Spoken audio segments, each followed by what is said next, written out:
Okay, this has been done a lot of times. This is the Adams. Adams is another fly that does have its roots in Michigan.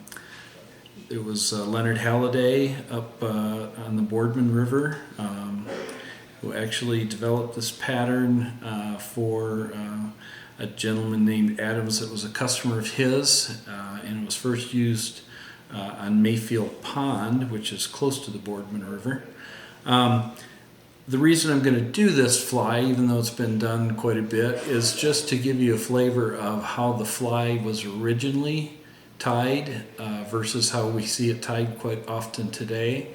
Like most successful flies, it's gone through a lot of iterations, a lot of modifications. So this is how the Adams might have looked back in 1922 when Leonard Halliday first tied it. Starting with a standard dry fly hook and some gray thread.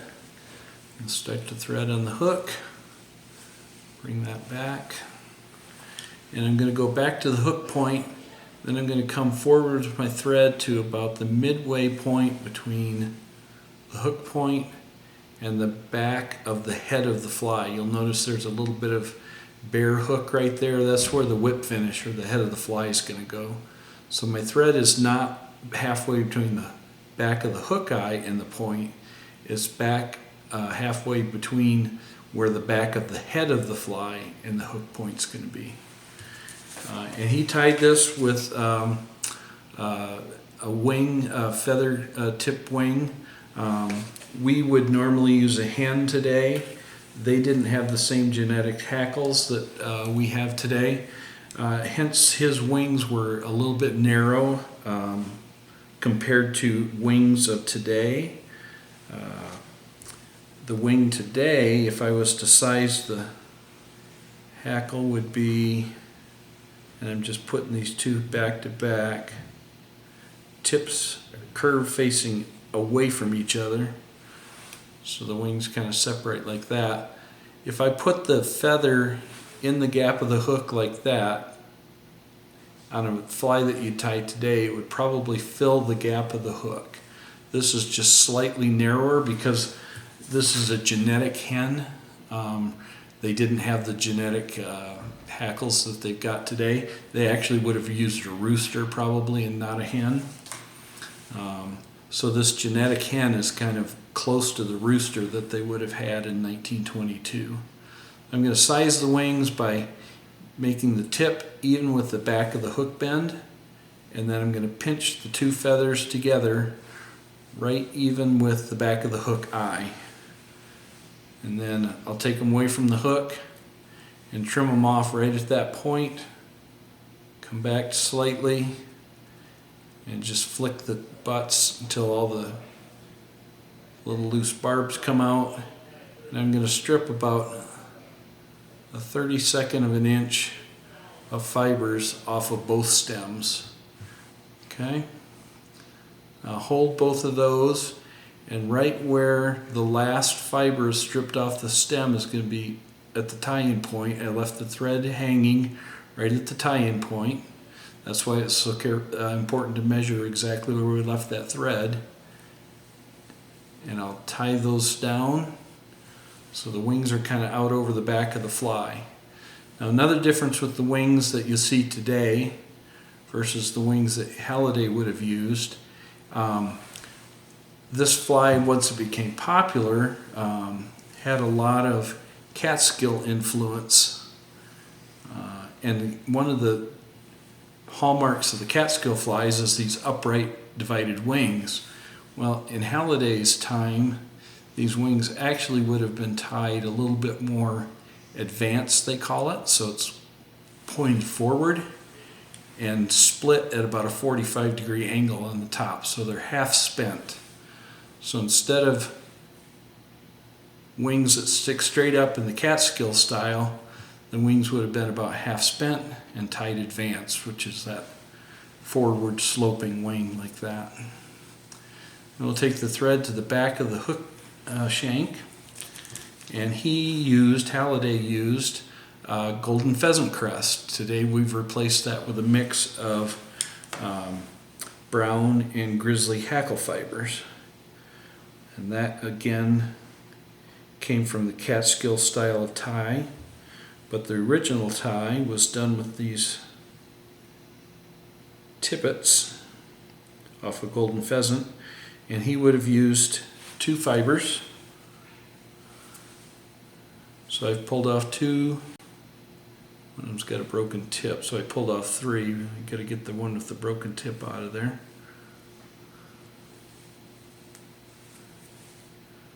I've got 2. I'll measure those against the hook shank. They're going to be the length of the hook shank plus the bend of the hook. So right where my right hand is holding the fibers, I'm going to transfer that to my left hand. That's my tie-in point.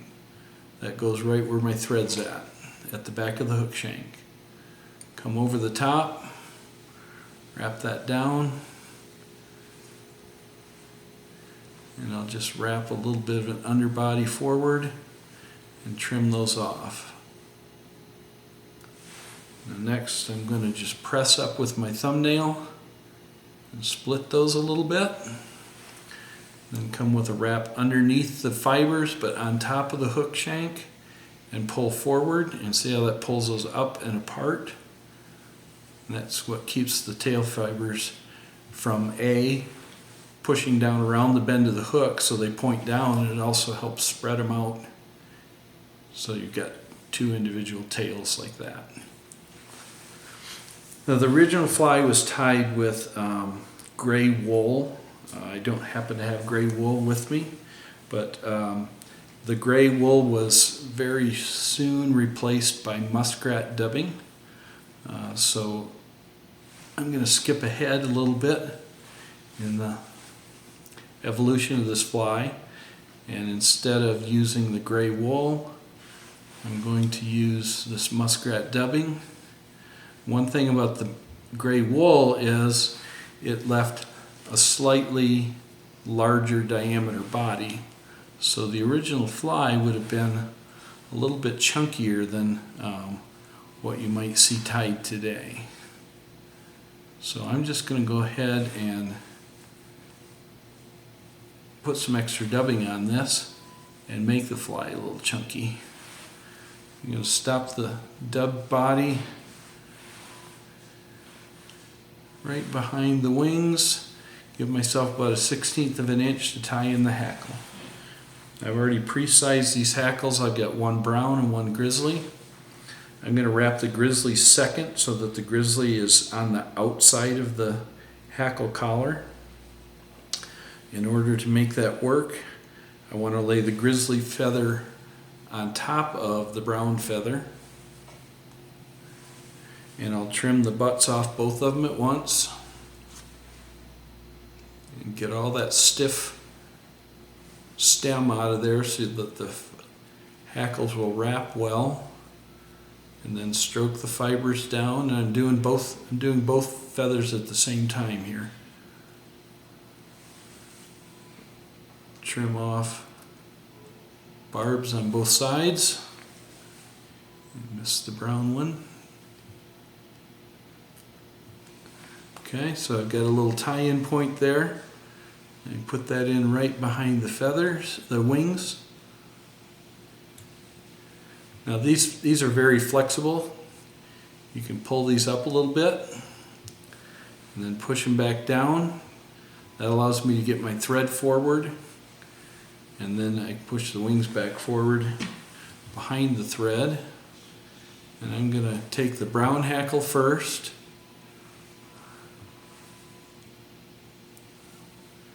And I'm going to make 2 wraps of hackle behind the wings, so the second wrap is right up tight against them. And then my third wrap, I'm going to come around forward and make in front of the wings. Come up, and I'll tie that off.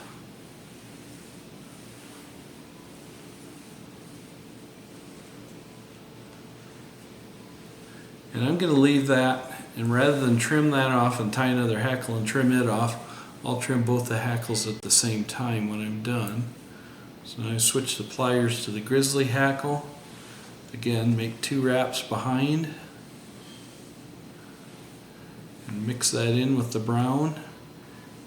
Get the wraps up tight against the wings. See how the wings are starting to push forward a little bit. Make 1 more wrap in front.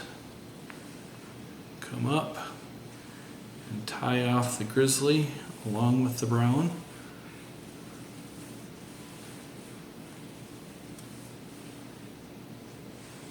To put a jam wrap right on the hook shaft.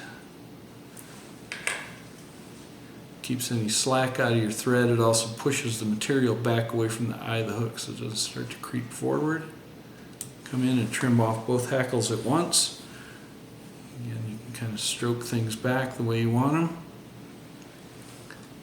Make a couple wraps of thread right here to push back into the hackle a little bit. Keep it pushed backwards.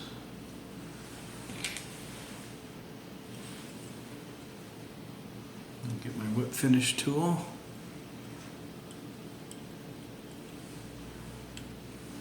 Do one whip finish and a second whip finish on top of that. Now, wrapping the hackle in front of the wings has stood them up just a little bit. So just push down in between them and behind them with your thumb and your index finger if you need to. And you can kind of push them right back into place. So you can see they're slightly pointed forward. You can get that one. And about 45-degree angle in the spent position.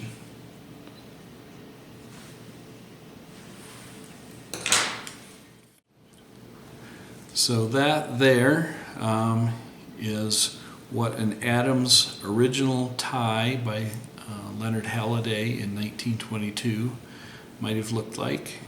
And if you've seen some of the other videos on how to tie the Adams, you can see how it's evolved over the last almost 100 years. And right now, the last I was aware, the Adams still retained the title of the top-selling dry fly in all of history.